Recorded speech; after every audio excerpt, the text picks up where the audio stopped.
연습은 잘하는 사람이 하는 게 아니라 앞으로 잘하기 위해서 하는 것이다. 미국 작가 말콤 그레도웰의 말입니다.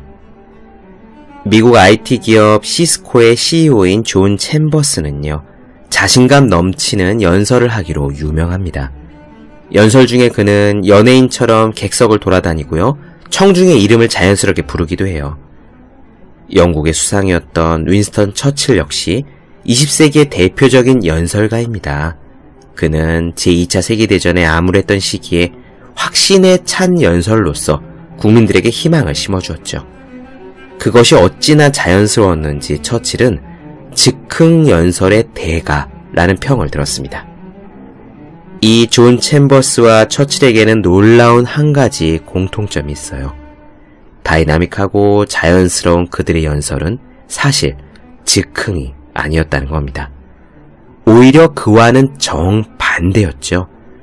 며칠씩 몰입해서 끝없이 완벽할 정도로 연습한 연설이었습니다. 당신이 무엇을 하든 떨려서 제 실력을 발휘하기가 어렵다면 아직 준비가 부족한 겁니다.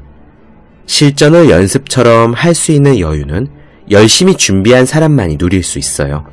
떨지 않고 제 실력을 발휘하고 싶다면 엄청나게 노력하고 완벽하게 준비해야 합니다.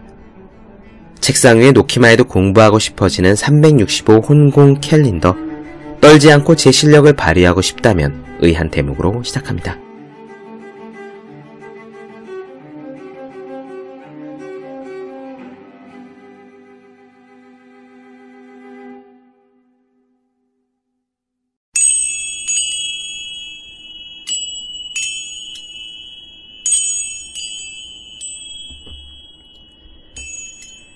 네, 안녕하세요. 본격 공부자극 팟캐스트 서울대는 어떻게 공부하는가 한지호입니다. 우린 지금 에리 프롬 사랑의 기술을 보고 있습니다.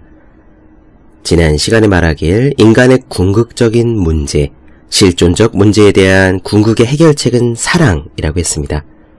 여기서 말하는 사랑은 우선 자연이나 사물과의 사랑이 아니라 인간 사이의 사랑에 대해서 의미한다는 점 명확히 하죠. 우리는 사랑이라는 말을 많이 씁니다. 이 이야기는 곧 자신의 감정을 사랑이라는 멋진 것으로 포장할 위험도 항상 있다는 의미입니다. 그래서 에리 프롬은요, 사랑 중에서도 성숙한 사랑, 즉 우리가 추구해야 할 이상적 사랑이 무엇인지를 가볍게 짚고 넘어가야 한다고 했어요. 성숙한 사랑과 반대되는 것으로 공서적 합일이라는 용어가 있습니다. 공서적이라는 말이 어렵게 들리시죠? 저도 그랬습니다. 한자로 공서적에서 공은 다 함께 공 글자고요. 공화국 할 때 그 공입니다. 여기서 서라는 글자는 깃들일 서, 거처할 서자예요. 서식지라는 말이 있잖아요. 동물들이 사는 장소를 서식지라고 하죠. 여기서 서자가 깃들일 서, 거처할 서입니다. 공서적 합일이란 자신의 개성을 유지하지 않은 상태에서 그냥 함께 살면서 상대방에게 종속되거나 상대방을 지배하는 방식의 합의를 말합니다. 프롬은 가학적인 사랑인 세디즘, 비학적인 사랑인 마조히즘을 공서적 합일의 대표적인 예라고 이야기했어요. 자신의 주관, 독립성이 없이 그냥 상대에게 자신을 맡기고 상대가 하자는 대로 다 따르고 그러면서 상대의 힘, 권력, 강함이 곧 자신의 힘이자 권력이자 강함이라고 착각하는 상태입니다. 성숙한 사랑은 이와는 달라요. 한마디로 말해서 자신의 통합성, 즉 자신의 개성을 유지하는 상태에서의 사랑, 합의를 말합니다. 예전에 제가 혜민 스님 법문을 들은 적이 있었는데요. 그분이 이상적인 연애에 대해 설명하시면서 신전에 있는 커다란 두 기둥을 예를 들었어요. 그 두 기둥과 같이 연애하라고 말씀입니다. 신전에 있는 두 개의 튼튼한 기둥을 생각해 보실까요?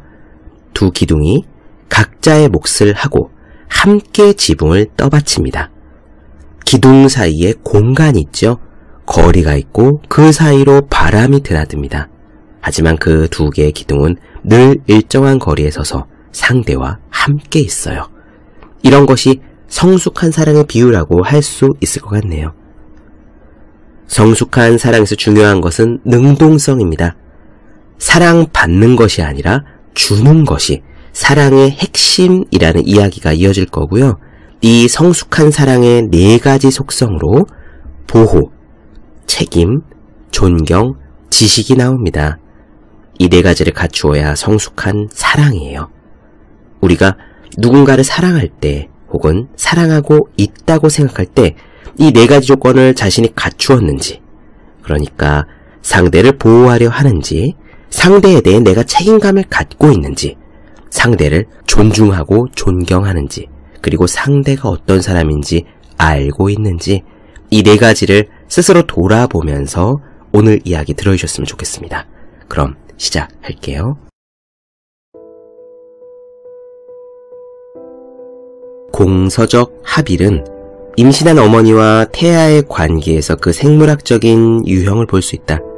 어머니와 태아는 둘이면서 하나다. 그들은 함께 살고 서로를 필요로 한다. 태아는 어머니의 일부이고 어머니에게서 필요한 모든 것을 받는다.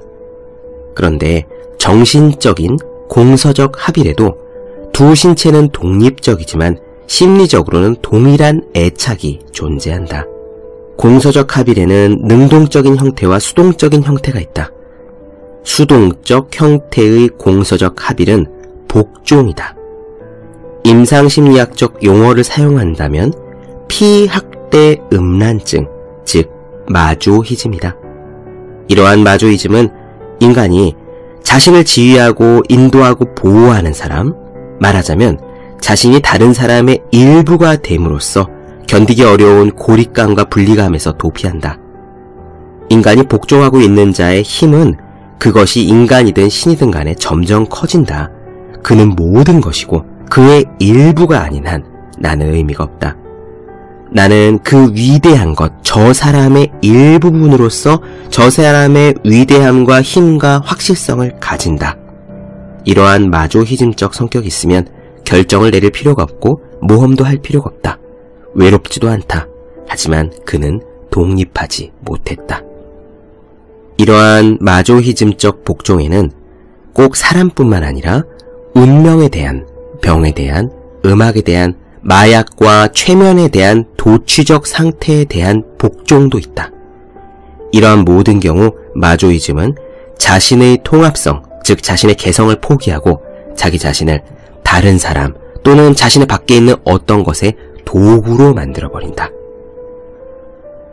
공서적 융합의 능동적인 형태는 지배 혹은 가학적 음란증인 사디즘을 들 수 있다. 사디즘적 인간은 다른 사람을 자신의 일부로 지배해서 고독과 같은 감정으로서 도피하려고 한다. 그는 자신을 숭배하는 다른 사람을 흡수함으로써 자기 자신을 점점 팽창시킨다. 마조히즘적 인간이 사디즘적 인간에 의존하듯이 사디즘적 인간도 마조히즘적 인간에게 의존한다. 양자는 한쪽이 없으면 살아나갈 수 없다. 차이점이 있다면 오직 사디즘적 인간은 명령하고 착취하고 지배하고 상처를 입히고 모욕을 가하는 대신에 마조히즘적 인간은 명령받고 착취당하고 상처를 받고 모욕을 당한다는 것뿐이다. 이 둘은 이런 약간의 차이가 있지만 깊은 감정적인 차원에서 볼 때는 차이가 별로 없다. 이 점을 이해한다면 우리는 한 사람이 보통 사디즘적 방식과 마조히즘적 방식이란 두 가지 방식으로 서로 다른 대상에 반응한다는 것을 알 수 있을 것이다. 예를 들어 우선 히틀러는 사람들에 대해서는 사디즘적 방식으로 반응했으나 운명이나 역사 혹은 더 거대한 미스테리한 힘에 대해서는 마조히즘적 방식으로 복종했다. 이러한 공서적 합일과는 대조적으로 성숙한 사랑은 자신의 통합성, 즉 자신의 개성을 유지하는 상태에서의 합일이다. 사랑은 인간에게 능동적인 힘이다. 사랑은 인간으로 하여금 고립감과 분리감을 극복하게 하면서도 각자의 개성을 유지시킨다. 사랑에서는 두 존재가 하나로 되면서도 둘로 남아있다는 역설이 성립한다. 사랑은 수동적인 감정이 아니라 활동이다.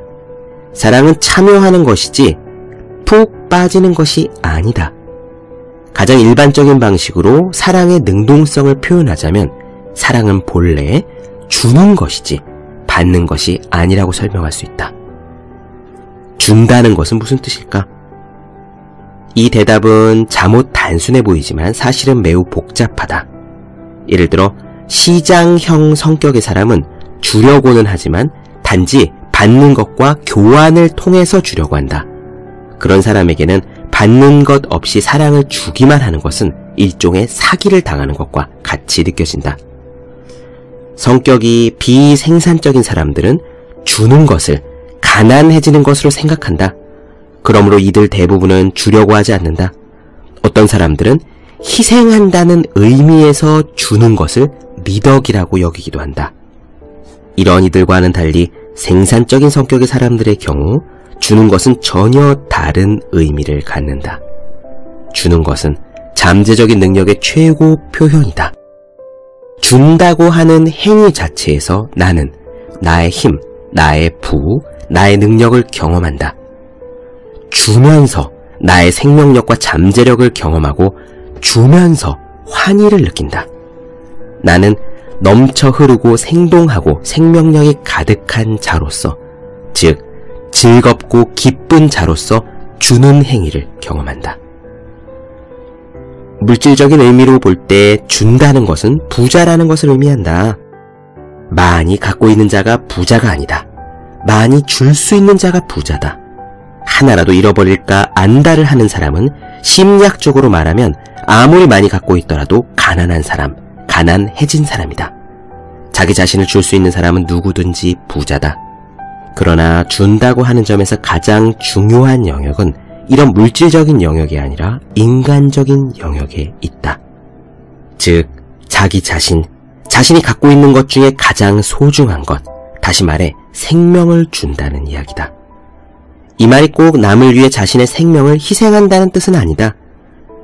그저 자신의 기쁨, 자신의 관심, 자신이 알고 있는 것, 자신의 이해력, 자신의 유머, 자신의 슬픔, 자신의 감정, 자신의 풍요로움을 다른 사람에게 나누어 주는 것이다.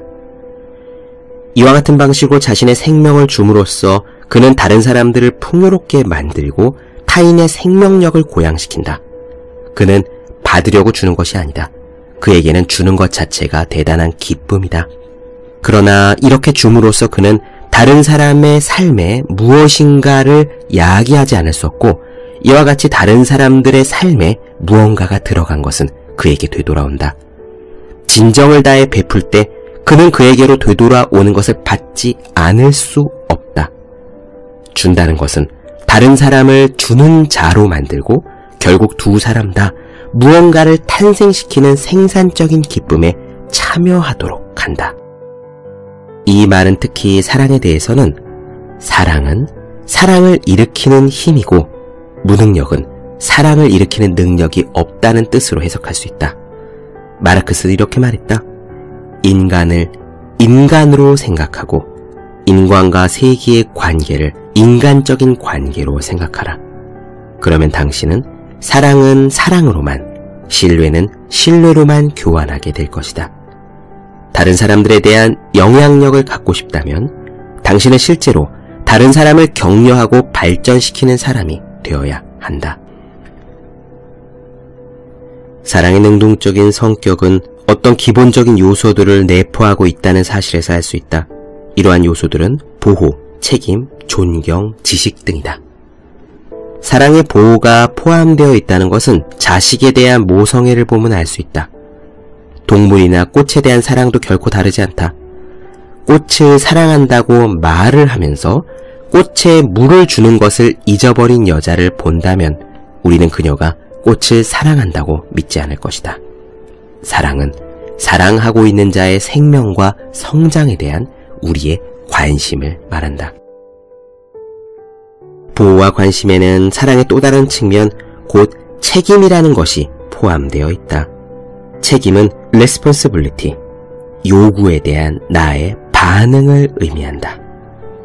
책임을 진다는 것은 응답할 수 있고 응답할 준비가 갖추어져 있는 능력이 있다는 뜻이다. 사랑하는 사람은 반드시 응답하는 사람이다. 예를 들어 형제의 생활은 형제의 일에서 그치는 것이 아니라 나 자신의 문제이기도 하다고 응답한다.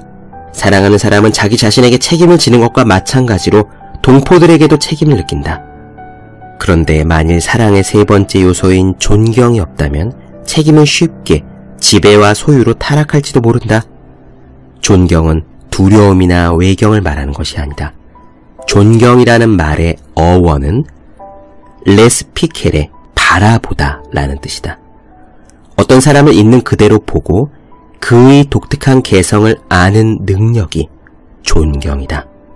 존경은 다른 사람이 그 나름대로 성장하고 그 나름대로 발달하기를 바라는 형태의 관심이다. 따라서 존경은 착취가 없다. 나는 사랑하는 사람이 나에게 이바지하기 위해서가 아니라 그 사랑하는 사람 자기 자신을 위해서 자기 나름대로의 방식으로 성장하고 발달하기를 바란다. 이것이 존경하는 방식의 사랑이다. 즉, 있는 그대로의 그 사랑과 일체가 되는 것이다. 내가 이용할 대상으로서 나에게 필요한 사람으로서 일체가 되는 것은 사랑이 아니다.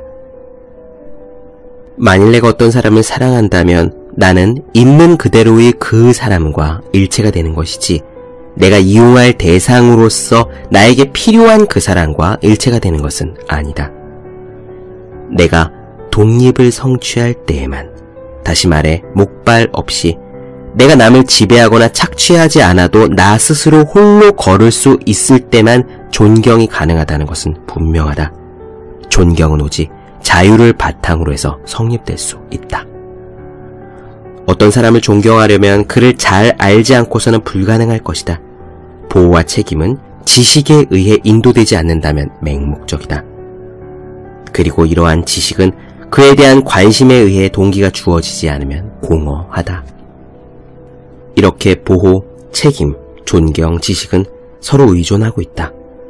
보호, 책임, 존경, 지식은 성숙한 인간, 곧 자기 자신의 힘을 생산적으로 발휘하는 인간, 스스로 일한 결과만을 받으려고 하는 인간, 전지전능이라는 자아도취적인 꿈에서 깨어난 인간, 오직 내적인 힘이 있는 겸손한 인간에서만 찾아볼 수 있다.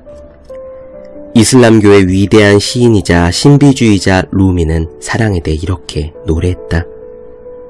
정녕 사랑하는 자가 사랑받기를 원하는 것은 사랑받는 자가 진실로 그를 원할 때뿐이다. 사랑의 불꽃이 이 가슴에서 타오를 때 저쪽 가슴에도 사랑이 깃든 줄을 알게 된다. 그대의 가슴에서 신에 대한 사랑이 자라날 때 온갖 의심을 넘어서서 신은 그대를 사랑했다. 우리는 한 손이 없으면 한 손만으로는 손뼉을 칠 수 없다. 거룩한 지혜는 운명이거늘 이 지혜는 우리에게 서로 사랑하라고 명령한다.